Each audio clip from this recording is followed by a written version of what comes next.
Conocer más al respecto, saludo con mucho gusto a Juan Ibarrola, quien es experto en seguridad y Fuerzas Armadas. Muy buenas tardes y bienvenido. Elena, a ti y a todo tu auditorio, muy buenas tardes. Juan, ¿qué hace el fentanilo una droga tan rentable para el crimen organizado, el fentanilo? Bueno, en primer lugar, el bajo costo de su producción, y en segundo lugar, que creo que es la parte más importante, que no es una droga, no es una sustancia que necesite de una gran capacidad de logística o de transportación. Te doy un dato para ti, para tu auditorio. Por favor. 2.500 maletas pequeñas son las que llegan a Estados Unidos en un año, donde es muy difícil quizá para autoridades mexicanas y autoridades estadounidenses poder identificarlas. Es decir, no es como la marihuana, no es como la heroína, no es como la marihuana, cocaína. Es muy fácil transportarla y se puede confundir en un equipaje, en un transporte. Por lo tanto, esto aprende las alertas de Estados Unidos, como bien lo mencionaba la nota que dabas antes, donde está haciendo un gran daño de salud pública a Estados Unidos. Ahora, ¿qué la hace tan deseada por los consumidores?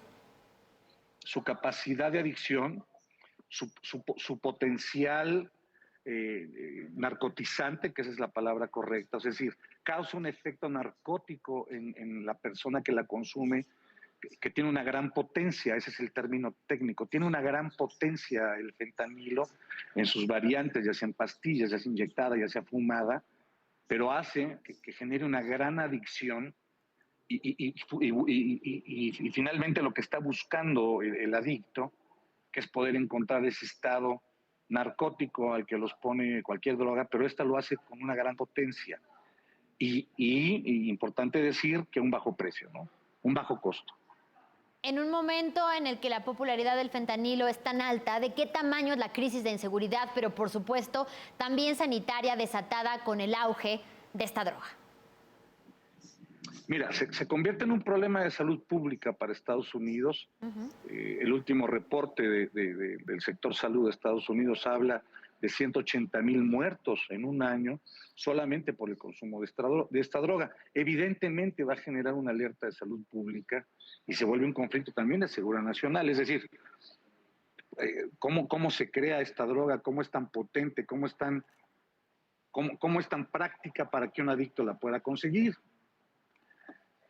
Insisto, se vuelve un gran problema de salud pública, se vuelve un problema también de las pláticas bilaterales que se tienen entre el gobierno de Estados Unidos y el gobierno de México por la gran alerta que esto está causando. Es decir, marihuana en los años 40, 50, 60, después cambia en los 70, 80 a cocaína, el uso de heroína, 90, principios de los 2000, pero ya estamos hablando que al principio de esta década el fentanilo se vuelve, por lo mismo de su bajo costo y de su poca rastreabilidad, se vuelve y evidentemente la capacidad de adicción que tiene por sobre cualquier otra droga que se haya inventado hasta el día de hoy, el fentanilo es lo que produce. Por eso se vuelve la alerta, por eso se vuelve un problema que, insisto, está en pláticas bilaterales hoy día entre ambos gobiernos y seguramente algo estarán haciendo, ¿no? No, ya estamos viendo en pantalla, son pastillas, además que se hacen de distintos colores y se podrían confundir muy fácilmente, inclusive con dulces. En ese sentido, ellos han sido muy hábiles para poder esconder esta droga. Ahora hemos llegado a un punto tal que los cárteles pagan, lo decíamos, carreras universitarias de química farmacéutica para que sus integrantes aprendan a elaborar el fentanilo. ¿Hay manera de combatir ya una transacción tan bien hecha, tan bien planeada y además de estas magnitudes? Fíjate, Elena, que eso es parte de la historia del narcotráfico históricamente. Es decir, los grupos delictivos, los grupos criminales internacionales siempre han buscado tener abogados, administradores, contadores, actuarios, ingenieros, personas que sepan de logística. Justamente, ¿por qué? Porque finalmente es un comercio internacional ilegal, sí, y un comercio internacional ilegal de miles de millones de dólares. Pues no era raro esperar que buscaran entonces encontrar químicos, farmacobiólogos, que pudieran ir generando una potencia mayor en este tipo de drogas a un menor costo. Es decir, es la lucha que tienen las instituciones contra la delincuencia organizada internacional. Insisto, internacional para hacer esto, ¿no? Y le he dicho transacción a un proceso tan complejo que requiere de pasos como la producción, la distribución y además la exportación de esta droga. ¿Qué ha hecho poco efectiva, Juan, la guerra o más bien la lucha tanto de Estados Unidos como de México en contra del crimen organizado y de los narcotraficantes para de alguna manera aplacar sus actividades, pero también el nivel de violencia y de inseguridad con el que llevan a cabo sus acciones? Mira, evidentemente, con el paso del tiempo y con el crecimiento exponencial que han tenido las organizaciones criminales internacionales, no es un problema solamente de México, Estados Unidos, es un problema mundial. En muchos países existe este tráfico, Europa del Este, Medio Oriente, Oriente, Europa, América Latina. Entonces se convierte en una lucha frontal, pero que, bueno, es muy difícil poderla enfrentar cuando existen niveles de corrupción, insisto, en todos los países. El problema no tanto es producir, es decir, que un país sea productor o que un país sea catalizador, como es el caso de México, desafortunadamente con materias primas chinas, y que existen una gran cantidad de laboratorios. Y vale decir, Elena, que sí, las Fuerzas Armadas mexicanas han estado haciendo mucho por erradicar, sobre todo los laboratorios de fentanilo en México, y esto lo digo con mucha responsabilidad, porque el desmantelamiento de laboratorios que han hecho las Fuerzas Armadas mexicanas para este tema ha sido significativo. Sin embargo, es muy grande, el negocio es muy grande. Y finalmente tienes un mercado, como el estadounidense en este caso, donde lo consumen, donde es fácil comprarlo, donde es fácil adquirirlo. Y eso es justamente a lo que tiene que ir esta relación bilateral que tanto ha insistido México y Estados Unidos. ¿Cuál ha sido el impacto, hablando de Estados Unidos, porque sabemos que esta es una droga que alimenta de manera directa la crisis de sobredosis en Estados Unidos? ¿Cuál ha sido el impacto del fentanilo y por qué no se ha podido realmente tener resultados positivos contra esta droga? Mira, evidentemente es una droga relativamente nueva, es una droga que tiene entre 8 y 10 años, que empezó a potenciarse en el mercado estadounidense, se convierte ya, como te decía hace rato, en un problema de salud pública.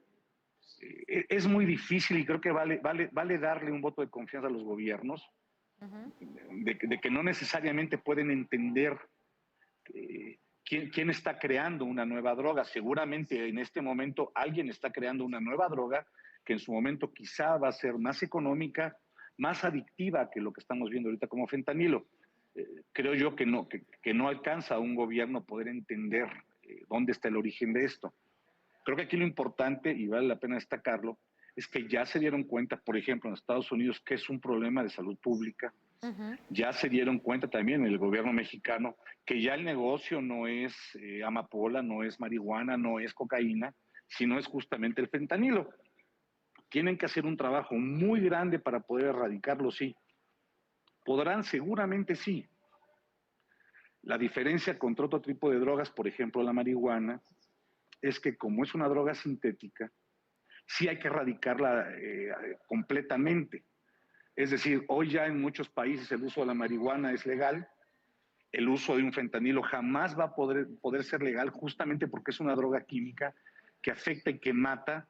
Promedios aproximadamente de consumo de un adicto entre los 10 y los 16 meses de adicción a esto los mata. A diferencia de la marihuana, a diferencia de la cocaína, a diferencia de la heroína, que no es tan mortal como este caso, esta droga sintética. Ahora, finalmente preguntarte, ¿qué diferencia hay, si es que la hay, en el impacto que genera a nivel salud pública, pero también de seguridad, drogas que son autorizadas por ejemplo, la FDA, como el Oxycontin y el fentanilo? ¿Tienen alguna diferencia cuando al final son ambas adictivas y por otra parte causan la muerte de miles de personas? No, justamente Estados Unidos creo que hizo una gran labor al poder detectar que su propio sistema y sus reglas de salud hicieron legales en algún momento el uso de drogas como la oxidoquina y una gran cantidad de drogas que eran drogas de prescripción legales, y que cuando se dio cuenta el sistema de salud de Estados Unidos que estaban permitiendo la prescripción de drogas legales que estaban generando un efecto contrario, es decir, no eran una droga que fueran a solucionar un problema, como una gran cantidad de medicamentos que existen para hacerlo.